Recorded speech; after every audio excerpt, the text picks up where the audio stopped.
Hey guys, how's it going? Welcome to my video. So today is really not a great day for me. So I went to the Home Depot to get some stuff. Was going to do some home repairs, and I got back to my car, tried to turn on, and nothing.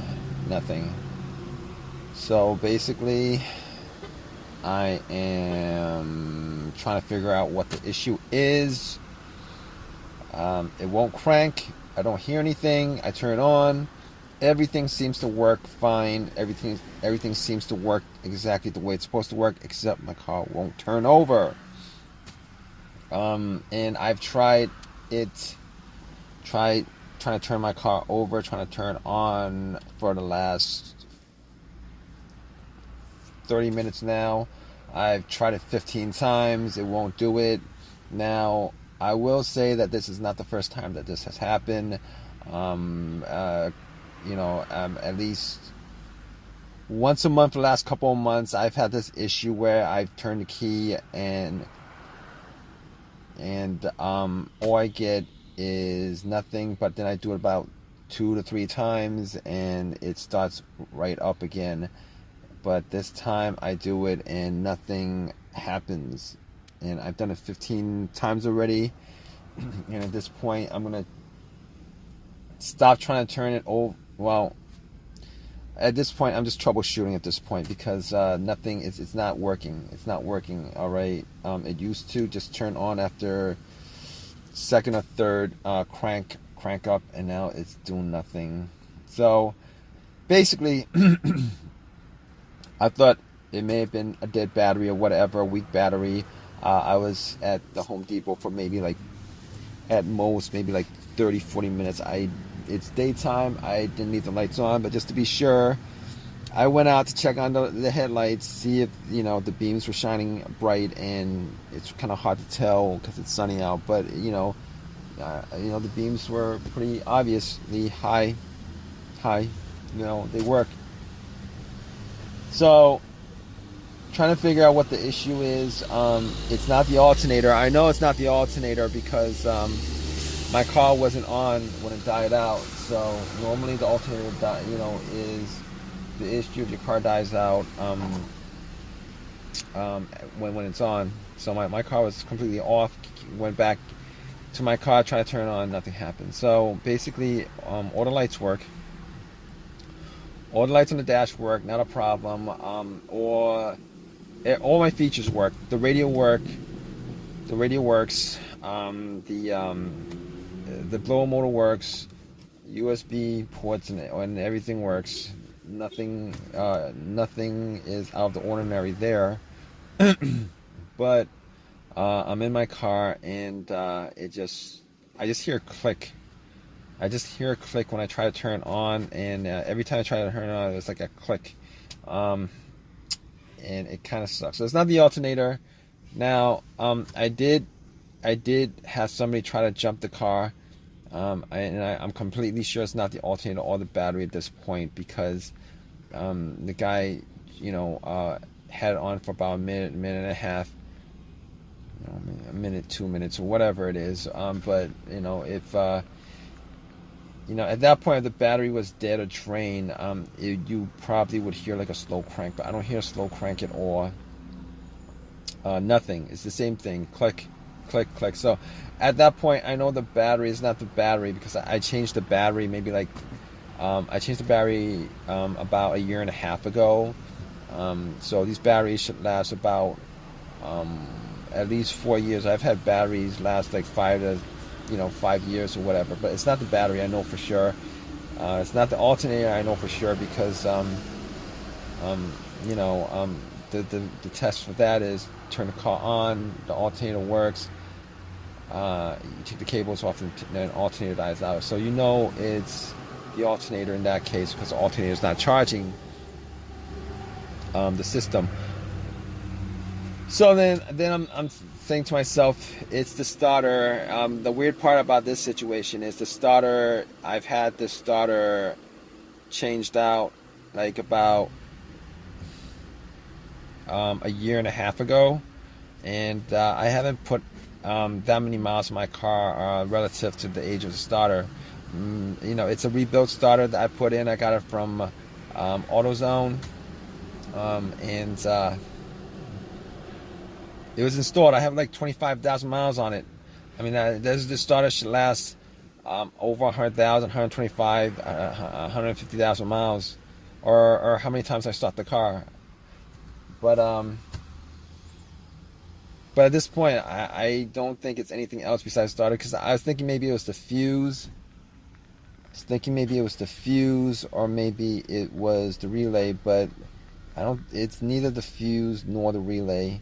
I'm pretty sure of it, because if the relay was dead, I wouldn't hear a click. It wouldn't send anything through to the solenoid. I wouldn't hear a click at all. But the fact that I'm hearing a click pretty much means that there's electricity going to there. And I've had issues where the fuse, the starter fuse blew, or the ECM fuse blew, or one of those fuses blew. And pretty much I've had those situations before at least once. And if it was like a blown fuse, most of the time you either get nothing at all in the car, no lights on the dash, no lights, no nothing, nothing, no power whatsoever, or you get at least a crank, but it won't turn over. I mean, those are the two situations that come up as far as fuse is concerned. And in this situation, neither of those things are happening, because I'm not getting cranked, but everything lights up in the car. I mean, that's not like a rule or anything like that, but that's from what my personal experience has been as far as that's concerned. So at this point, I'm kind of stuck here. I'm probably gonna have to call AAA. I do have AAA for you know. Good thing is I do have AAA, but I'm gonna probably try to knock on the starter, because I have a long crowbar, and hopefully I can knock on the starter and see if it does actually turn over. Sometimes you could do that and it does turn over, but a lot of times, like this situation I have right now, I'm just gonna assume my starter is completely dead, because of the previous instances that I've had where I tried to start the car and it didn't start. And that was like, last time I had that situation was maybe like a month ago. And I'm pretty sure that was the starter just about to go out. And at this point, I'm trying to start the car, and I'm pretty sure that the situation with this is the car is, the starter itself is completely dead. So the last thing I'm gonna do, I'm gonna try to start the car by bumping the starter a couple of times, see if that actually does anything. I'm hoping it does actually work at least once, so that I can drive home. But you know, doing that, it's always best to have somebody in the car trying to turn on while you're hitting it. And that situation probably worked out for me. Maybe like, well, I can't really tell you that situation has worked as far as bumping the starter and having the car start. I've never had that situation where it's actually worked before. But stay tuned, guys. I'm gonna keep you guys updated, see if I can get this car started. All right, guys. So, all right, just to keep you guys updated on it, I did go out and try to bump the starter, but it didn't work. And nothing happened. Got the same issue.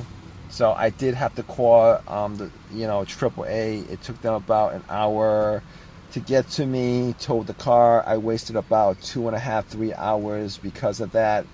And it was the starter. I did get the starter changed out. Unfortunately, I went back to AutoZone and got another rebuilt starter. I mean, which was something I didn't want to do. I guess new was better, but I've heard situations where a brand new starter, nothing is guaranteed as far as any of that is concerned. I mean, my best situation would have been, to go and order an OEM, like an original manufactured part from from eBay and then pick it up and then put it in. I would feel more comfortable doing that, but unfortunately I don't have the time for that. I don't have a week, and I don't have a week. I don't have a couple of days. I don't have a week for them to ship it to me. I actually needed my car, so I took the chance, went to AutoZone, got another rebuilt starter. I mean, it looks brand new, but it's rebuilt. And unfortunately, the thing with rebuilt starters is, if you guys don't know anything about them, what the process is, when they rebuild it, they don't rebuild 100% of it. They only they only fix the part that's broken. Essentially, is what they do. They fix the part that's broken, replace the part that's broken. Every other part on that starter has the same mileage of the car that it was taken out from. So you're not actually getting 100% rebuilt. You're getting like a part that was broken on it. That was the part that was put in. The rest of it is actually a starter that has whatever the mileage of the car is. So that's what the problem is with a lot of rebuilt stuff, like starters, alternators, the same, whatever it is that's rebuilt. As far as I can tell from starters and stuff like that, that's how they actually do it, which really sucks, because I believe they're gonna rebuild something. They should actually just change out most of the parts in there, or most of the important parts in there. But fortunately, that's not the case. But hope this has helped you guys out as far as your situation. I'm sure you're watching this because you guys have the same situation. And if you guys have any comments or whatever, feel free to comment. Please leave a thumbs up and please subscribe, guys. All right, take care.